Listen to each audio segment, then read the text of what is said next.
Sanibonani siyanibingelela emakhaya, siyanibingelela nje ilizwe lonke nje jikelele umhlaba wonke uphelele. Uyanibingelela ke umkhulu Gwebindlala ngithi vuka uphile South Africa, ngithi vuka uphile ilizwe lonke nje liphelele umhlaba wonke. Ngithi namhlanje ngizokhuluma la ngodaba olubucayi nje kakhulu, ngizokhuluma ngodaba lokuthwala. Mangikhuluma ke ngodaba lokuthwala, ngikhuluma ngodaba lokuthatha into isuke iphila kulowo muntu usuke uyithathe kuyena. Ngithi ke mina ke namhlanje la ngizokhuluma ngaye ke uMahomet. uMahomet indlela yesimo le mina engiyithwalise ngayo mina la ekhaya kaMkhulu Gwebindlala. Umuntu mayiseleke umuntu efikile ezofuna into yokuphila la ekhaya. Ngiyengimnike ke uMahomet ke usuke engahambi yedwa uMahomet usuke ehamba nayo phela indoda emnyama. Umuntu mayesuke seyisithi cha mina ngikhathele mina ukuhlupheka ngiyawufuna lo msebenzi emkhulu uGwebindlala, lento le siyayenza kakhulu la ekhaya emakhehle.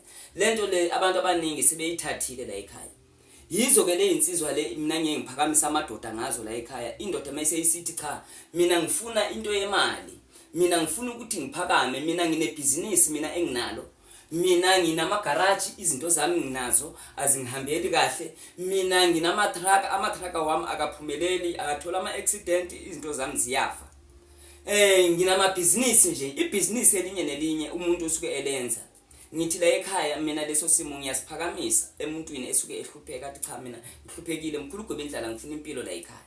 Umuntu ke la ekhaya mina ngiyengimsize ngimphilise ke mina ke emakhetlanani nabogogo omkhulu. Ngiyengimnika umsebenzi ophilayo.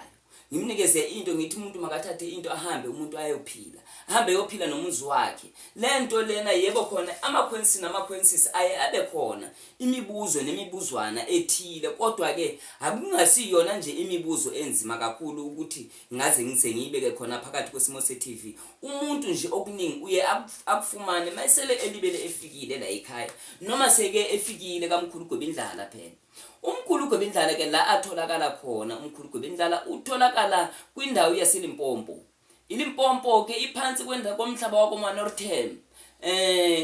La ngifike ngiyengosebenzela khona phansi komhlaba waseSanfontein. iSanfontein ke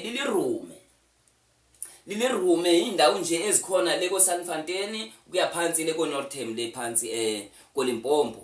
Umuntu mayisuke engifuna ngempela athi cha lo msebenzi lo ngiubonayo umkhulu Gwebindlala ngiyawufuna lo msebenzi lo. Ngithi mina angifuni umuntu athi cha mina ngifuna ukudlala, mina ngifuna umuntu ayaziyo into ayifunayo. Nomuntu athi cha mina ngempela sengikhathele umkhulu Gwebindlala mina ukuhlupheka emhlabeni. Ngiyawufuna lo msebenzi, ngiyayakha mina lento la ekhaya emakhehle. Ngiyayakha ngifuna ukuniqambela amanga noma ngifuna ukuthi likhona iyaphila lento la ekhaya. Nanga amadoda akhona. Umuntu mayese sithi cha Mkhulu Gwebindlala mina ngikhathele ukuhlupheka ngiyayifuna lento le. Ngifuna ukuhamba ngiyophila, ngiyosiza izingane zami. Ikhona lento la ekhaya la ngiyayenza. Ngiyakha ngoMahomet. uMahomet ke anganididi kakhulu ke bafowethu uMahomet. uMahomet sisimo esithi masifane nawo phela ama-boys. Ufuna ukuthi sizwane kakhulu ngoba lolunye uhlobo lama-boys kodwa lihlobo lamasulumane. Ngoba ama-boys siwakha ngehlobo lwethu la ngakolicala lethu thina kodwa kukhona uhlobo oluthile lamasulumane lama-boys kodwa still isasengawona ama-boys kodwa nje kuye kuhlukane nokusebenza nangaleyo ndlela namasebenzelo wayo ukuthi asebenza njani. Kodwa cha ngithi wena mase ufuna ukuyibona ukuthi isebenza njani lento le, woza la ekhaya koMkhulu Gwebindlala ufike ungitshela ukuthi Mkhulu Gwebindlala sengifikile yimi lo ngiyayifuna lento le. Mase ufuna ukubuza ukuthi Mkhulu Gwebindlala lento le ingayithola kanjani, kuhamba kanjani. La ekhaya mase ufikile thina umuntu uzifike siqale simhlahluba umuntu simhlola. Angivese ngithuke ngithatha umsebenzi omkhulu kangaka ngokunikeza bese uhamba uyoqeda umuzi wakho noma uyoqeda izingane zakho. Cha angikufuni lokho. Ngifuna umuntu into ngisibheke isimo ukuthi lento le izohambelana yini nedlozi lomuntu, lento le izohambelana yini nabadala bakibo.